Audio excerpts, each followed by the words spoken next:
এক ভাই প্রশ্ন করেছেন, আল্লাহ আদম আলাইহিস সালামকে ও তার স্ত্রীকে ইচ্ছে মতো জান্নাতে খেতে বলেছেন, তাহলে নবী সাল্লাল্লাহু আলাইহি ওয়াসাল্লাম কেন কম খাওয়ার ব্যাপারে নির্দেশ প্রদান করছেন? এটা কি সরাসরি কোরআন বিরোধী নয়?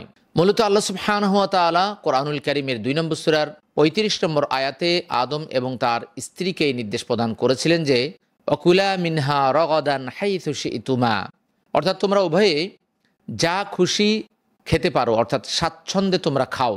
এর অর্থ এই নয় যে আপনি বেশি বেশি করে খাবার খাবেন আর এই খাবারের জন্য আপনার নানাবিধ রোগ হবে, বিশেষ করে ডায়াবেটিস, উচ্চ রক্তচাপ, শরীরে কোলেস্টেরল জন্ম নেওয়া ইত্যাদি ইত্যাদি। আল্লাহ রাসূল সাল্লাল্লাহু আলাইহি ওয়াসাল্লাম তিনি বলেছেন যে তোমরা পেটকে ৩ ভাগে ভাগ করে ১ ভাগ খাবার, ১ ভাগ পানি, আরেক ভাগকে তোমরা খালি রাখবে নিঃশ্বাস প্রশ্বাসের জন্য। তিরমিজি হাদিস নাম্বার ২৩৮৩, হাদিসটি সহিহ। নবী সাল্লাল্লাহু আলাইহি ওয়াসাল্লাম যেটা বলেছেন সেটা আদৌ কোরআন বিরোধী নয়। কেননা খাবারের কারণে যদি কোনো সমস্যা হয়, খাবারের কারণে যদি কোনো রোগ হয়, তাহলে সেটা অবশ্যই অবশ্যই আপনার আমার জন্য নিষিদ্ধ। কেননা আমরা যে খাবার খাই জীবন বাঁচানোর জন্য, সেটা অবশ্যই আপনার আমার উপকারে আসতে হবে। আর যদি আমরা এমন কিছু খাই যেটা আপনার আমার জন্য ক্ষতির কারণ হবে, কোনো রোগের কারণ হবে, তাহলে সেটা অবশ্যই আপনার আমার জন্য নিষেধ।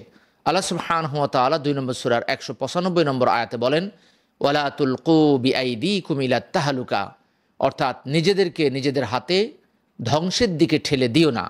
যদি আমরা মদ খাই, বিড়ি খাই, সিগারেট খাই, এর মাধ্যমে যেভাবে আমরা নিজেদেরকে ধ্বংসের দিকে ঠেলে দেব, ঠিক তেমনিভাবে আমরা যদি অধিক পরিমাণে খাবার খাই, অধিক পরিমাণে খাবার খাওয়ার কারণে যদি আপনার আমার কোলেস্টেরল জন্ম নেয়, আপনার আমার যদি ডায়াবেটিস হয়, আপনার আমার যদি হাই প্রেশার হয়, তাহলে সেটা অবশ্যই আপনার আমার জন্য ক্ষতিকর এবং নিজেদেরকে ধ্বংসের দিকে ঠেলে দেওয়া। ডাক্তাররা বলে থাকেন, কেউ যদি পরিমিত পরিমাণে খাদ্য খাবার খেতে পারে তাহলে সে খাবারকে খেলো, আর যদি সে পরিমাণের বাইরে অপরিমিত খাদ্য খাবার খায় বা ভেজাল দূষিত খাদ্য খাবার খায়, তাহলে খাবার তাকে খেয়ে ফেলবে। এজন্য খাদ্য খাবার অবশ্যই অবশ্যই পরিমিত পরিমাণে খেতে হবে। আল্লাহ সুবহানাহু ওয়া তাআলা ৩৩ নম্বর সূরার ২১ নম্বর আয়াতে তিনি রাসূলুল্লাহ সাল্লাল্লাহু আলাইহি ওয়াসাল্লামের আদর্শকে ধারণ করার জন্য তিনি নির্দেশ প্রদান করেছেন। তিনি বলেন, লাকাদ কানা লাকুম ফি রাসূলিল্লাহি উসওয়াতুন হাসানা, আর রাসূলুল্লাহর মধ্যে তোমাদের জন্য রয়েছে উত্তম আদর্শ। রাসূলুল্লাহ সাল্লাল্লাহু আলাইহি ওয়াসাল্লাম তিনি পেট পুরে খাবার খেতেন না, অন্যকেও পেট পুরে খাবারের জন্য নির্দেশ প্রদান করেননি। বর্তমান আধুনিক বিজ্ঞানও একথা বলে যে কেউ যদি পেট পুরে খাবার খায় এটা তার জন্য ক্ষতির কারণ হবে। আর আল্লাহ সুবহানাহু ওয়া তাআলা স্পষ্টভাবে জানিয়ে দিয়েছেন যে নিজেদেরকে নিজেদের হাতে ধ্বংসের দিকে ঠেলে দিও না। ২ নম্বর সূরার ১৯৫ নম্বর আয়াত। অতএব বোঝা গেল যে রাসূলুল্লাহ সাল্লাল্লাহু আলাইহি ওয়াসাল্লাম যেটা বলেছেন সেটা কোরআনের পক্ষেই তিনি বলেছেন। আমরা যেটা মনে করি যে আদম আলাইহিস সালামকে আল্লাহ স্বাচ্ছন্দ্যে খেতে বলেছেন, এর অর্থ হচ্ছে ইচ্ছে মতো বেশি বেশি করে খাবার খাওয়া, এর অর্থ এই নয়।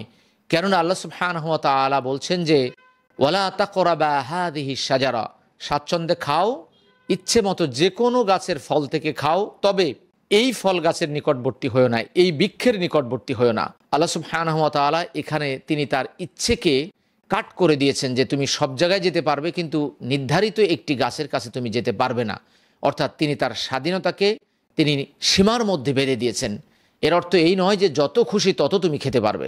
আল্লাহ সুবহানাহু ওয়া তাআলা তিনি যে কথা বলেছেন আর রাসূলুল্লাহ সাল্লাল্লাহু আলাইহি ওয়াসাল্লাম যে কথা বলেছেন সেই কথার মধ্যে কোনো পার্থক্য নেই, বরং রাসূলুল্লাহ সাল্লাল্লাহু আলাইহি ওয়াসাল্লাম যে কথা বলেছেন সেটা কোরআনসম্মত কথা যে আমরা পরিমিত পরিমাণে আহার করব। অধিক পরিমাণে আহার করে আমাদের শরীরকে, আমাদের জীবনকে ধ্বংসের দিকে ঠেলে দেব না। আশা করি বিষয়টি অনুধাবন করতে পেরেছেন।